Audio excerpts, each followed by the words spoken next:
Now, before you get your panties all in a bunch, I'm a fan of this franchise, okay? But they lost a fan after this movie, okay? And as I was watching, I was like, you know what? Every content creator needs to know about these 3 things not to do, because if Fast X made the mistake, why wouldn't you? Spoilers, by the way, obviously.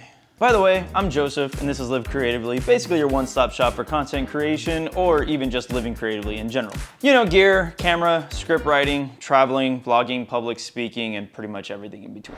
Now look, I don't know what Fast and the Furious movie I'm about to watch right now, but one thing that Fast X did that you do not want to do is disrespect your audience.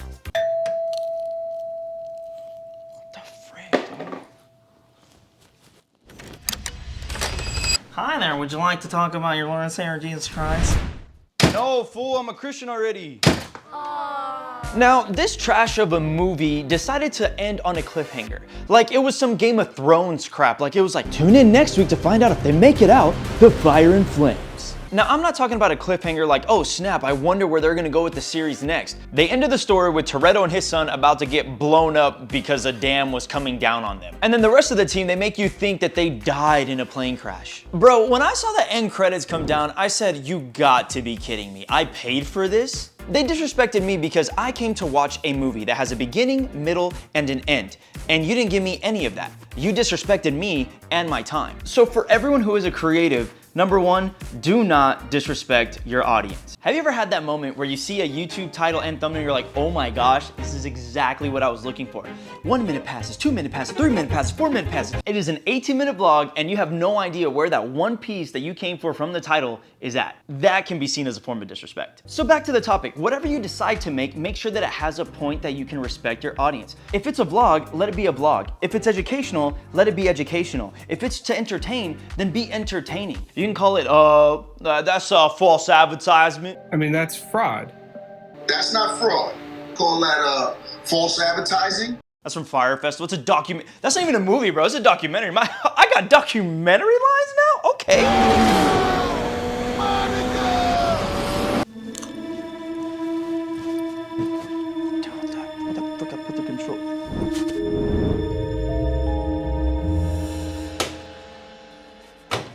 Seriously? Now look, I don't know about you, but for me, my favorite Fast and Furious movie is Fast 5. That's whenever all the characters came together. It felt like a really big team, and it made you feel for those characters, you know what I mean? That's a good movie. I should watch that one. But Fast X didn't do that at all. They actually made you not care at all. That kind of reminded me of Austin Powers. It's like, do you know about my father's where? My father's where? About. Sorry, man, it's just the way my brain functions, bro. Now look, remember when Han died? But he didn't. Remember when Toretto died? Come on, Dom! Come back! Come on, buddy! But he didn't. It's about time. Remember when Letty died? But she didn't? Remember when Giselle... Oh wait, no. No, Giselle did die. But wait, hold the phone, watch Fast X, you realize that she came back to live, dog. You've done this 4 times already. Okay, hear me out. When you do not allow a character to stay dead, you make the people not care about them. R.I.P. Paul Walker and his skyline. But let me tell you, isn't it ironic that the one person who unfortunately passed away in real life is still alive in the movie? And then all the people that did die in the movie are still alive as well. It doesn't make sense from a storytelling perspective. When you don't allow someone to stay dead, there are no stakes. There is no real story. There is no danger. Why would I care if you're playing live action Rocket League if no one's gonna die? And at the end of it, if they end up dying, you're gonna bring them back anyway. Sorry, that was just my little rant. Now when it comes to creativity, gym, side hustle, work, church, events, anything at all, you need to make sure that people care. Well, Joseph, that's kind of hard. People don't even care about me. Sorry, that was a dark joke. So how can you make people care? Well, it starts before you make the content. Let me explain. You need to make sure that the content that you make actually matters to people rather than it just mattering to you, because those are two different things. I see way too many content creators starting their video with the first 2 to 3 minutes just saying, this is why you should watch this video. This is why this is important. This is why having a clean desk is important. This is why learning about tech. This is why Dude, they're already here. Get to the point. You gotta get to the point quickly, not give a 3-point essay. Ooh, that's a bar. Don DeMarco. It's a battle rap reference. Hold on, get some on the lens. Here's a great example. Here's reason number 1 why taking good photos is important. Number 1, it allows you to make better memories about the content that you're creating. And reason number 2 is that it makes you feel better. Shut up, dude. You hit a pain point and then you keep going. Your photos look like this? All right, I'm gonna make it look like this. Let's go.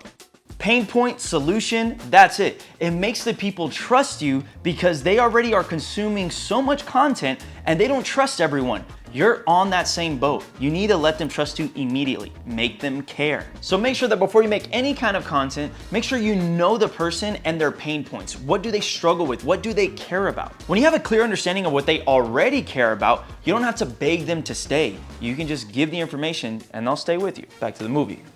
Alexa, Fast 5. I have to pay for this? This movie came out in like 2011, bro.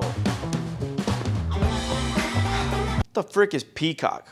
Here's the last thing about this movie that really bothered me, bro. They just doing the most. Look, I'll prove it to you with one thing, okay? Letty spends the entire movie, she spent 90% of the movie, bro, walking out of a hallway. I'm gonna say that one more time for the people in the back. Walking out of a hallway. But anyway, let's talk about the script. The script is cringy, bro. Now here's the thing, cringy is subjective. But if there's one thing I know about scripts, is that it's all about who says it, not necessarily what is said. You ever had a joke that you heard from another friend and you decided to repeat it and it does not hit like at all? Yeah, I've been there. Shut up. But when it comes to your content, whatever you're going to do, make sure that you be yourself. Fast and the Furious started off as being just about racing cars, okay? We were okay with just the car racing. We were okay with the Honda going under an 18-wheeler, bro. Like, that was awesome. Everyone wanted a black Honda with green neon lights, bro. These guys started to change because of everything around them. They didn't stick to their guns. More action movies, more wild stuff, more just ridiculous crap. So when it comes to your content, make sure to just be you, bro. You don't have to be anyone else. So there's no reason for you and your creativity to be something that you're not. I'm gonna leave you with this. The same guy who said, bring about a garage and let's... You can work on that front end of yours. Is the same dude that is saying... That's high-tensile titanium cable. I'll get to work on the electronic tumbler, but... And the excuse is, I had a life before you. Well, we had a life before you met us. Shut up, bro. Your IQ went up 1,000 points. No one believes you. Yeah. Yeah, Fast X was terrible, bro. So I'd rather watch Fast 5. What happened to the freaking internet, dude?